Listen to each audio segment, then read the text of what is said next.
Actually, I had another Yeah, question. Can I come back to that other one with yeah. regards Go to ahead. RTI? I'm still kind of thinking about I this. was So, wondering go ahead.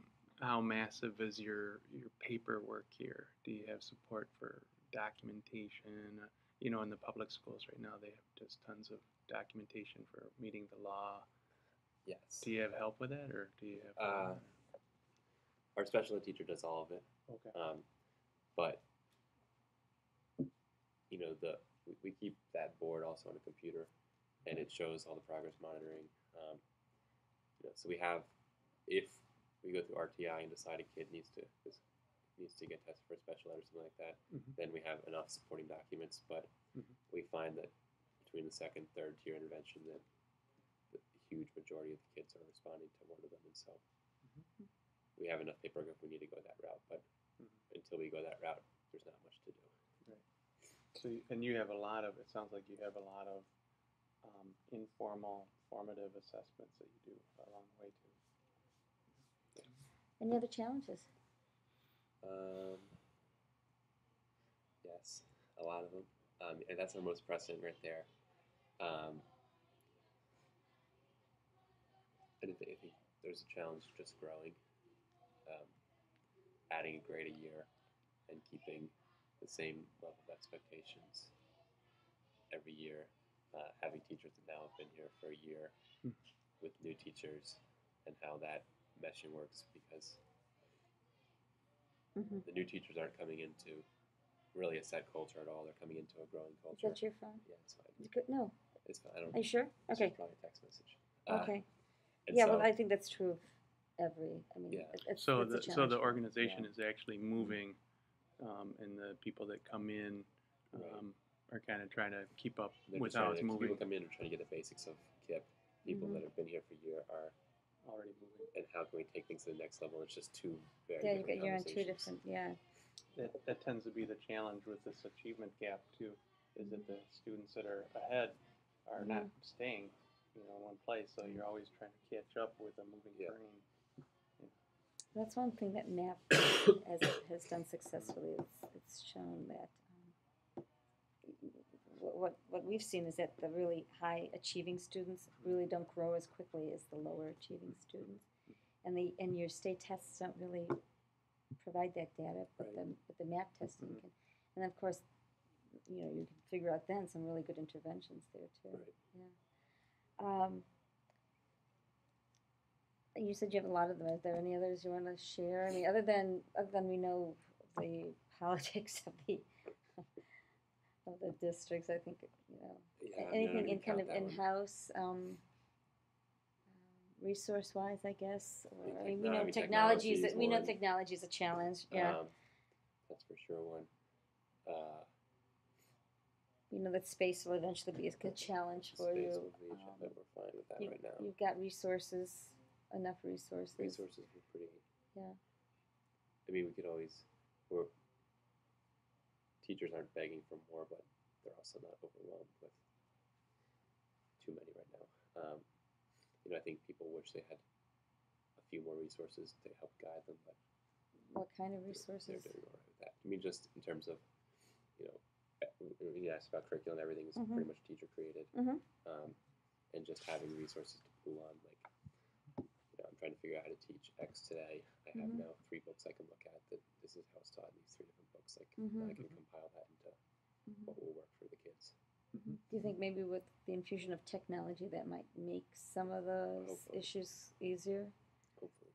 Yeah. Okay. Sounds like an exciting program for a teacher though, coming in, because they're kind of empowered to have to put things together on their feet a little bit. Yeah. Right. Do you find working, the staff working collaboratively is this challenge, or is that just part of the summer training, and or you kind of screen them out? They work really well together. Okay, so that's already addressed in the screening process. Yeah, and I mean they're begging for more time to work together. So. Oh, that's wonderful. Do you get applications on a regular basis from people who want to work here? Yeah, close to 900. I think we had 900 applications. I do think that's a challenge. I mean, it's a good challenge, but still a challenge to go through all these applicants and kind of select the right one, a person for the bus, to the good to great model. Um, so, but particularly because I'm sure the word is out that you're growing and you'll need. How many teachers will you need next year? Then you'll need. For our school, we'll need 8. Okay. 4 for first grade and then 4 for. Oh, well, including Corbin, we'll need probably close to 15. 15 teachers. So it would be the 4 first grade teachers, and then you need 4. Now your teachers don't move; they don't loop, right? So a 5th grade teacher stays in 5th grade. They don't move up to 6th grade with their class. Okay. So then you'd be hiring 8th grade. 7th grade. Oh, I'm sorry. Why do I keep thinking? Because 7th grade. Okay, and. And then we're adding a couple spots in 5th and 6th. Okay, so you're growing in that area. So right now, do you have 4 classrooms for the 5th and 6th? 4 classrooms, 5 teachers. We're going to make it 6 teachers per grade next year. Wow. Um, Wow. Now, of course, So I you're understand why you adding don't one think you'll grade have next space. year? We're adding 1 grade. We're not adding more classrooms. We're just adding teachers. Which is the new Okay. 5th grade class coming up. Okay. So you're hiring 8th grade teachers and then additional 5th and 6th graders. 7th grade teachers and additional 5th and 6th grade. Okay. I'll get this straight, Todd. I'm sure I will. Okay. That's a lot. Yeah. So you're probably looking at applicants right now, I would Yeah. think. Yeah. 900. Of these applicants, do you look at first to see if they've had KIPP school experience? No. You're just looking for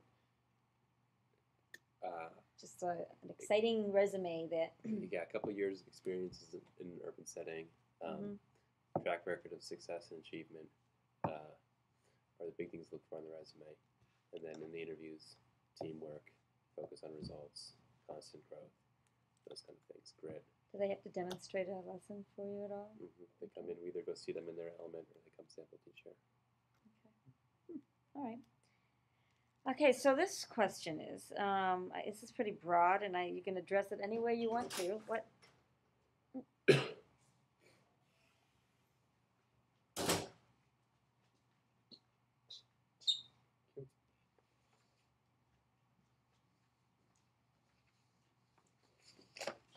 Every time I come here, they have new T-shirts. Oh, I can't keep my wardrobe up to date. I still have the old blue one with the little collar and embroidered. What are your greatest needs right now? And again, you can be as broad as you can. So we know technology is probably a need. So you can take this as infrastructure need or curriculum need or staff need or just a wish list kind of a need. I'll let you choose which way you want to go. So if you had a wish list, you'd like at least a smart board in every classroom. You'd probably want I don't know, would you want every middle schooler to have a laptop? Oh, yeah. Okay. And right now, what is your ratio between laptop and middle schooler? Is it like 1 to 5 or? 1 to 6. Okay. And they're mostly on carts. Okay.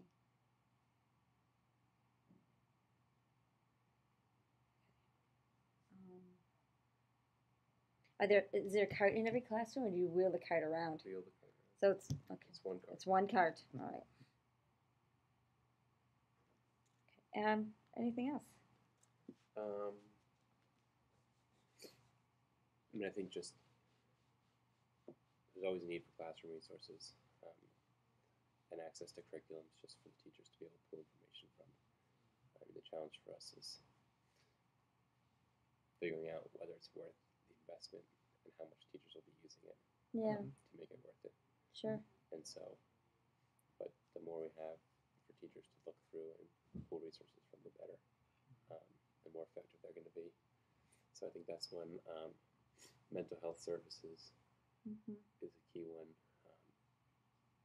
We're trying to partner with a couple of new organizations for mental health, but it's just so costly. So figuring out how to meet the needs of the kids and also the budget.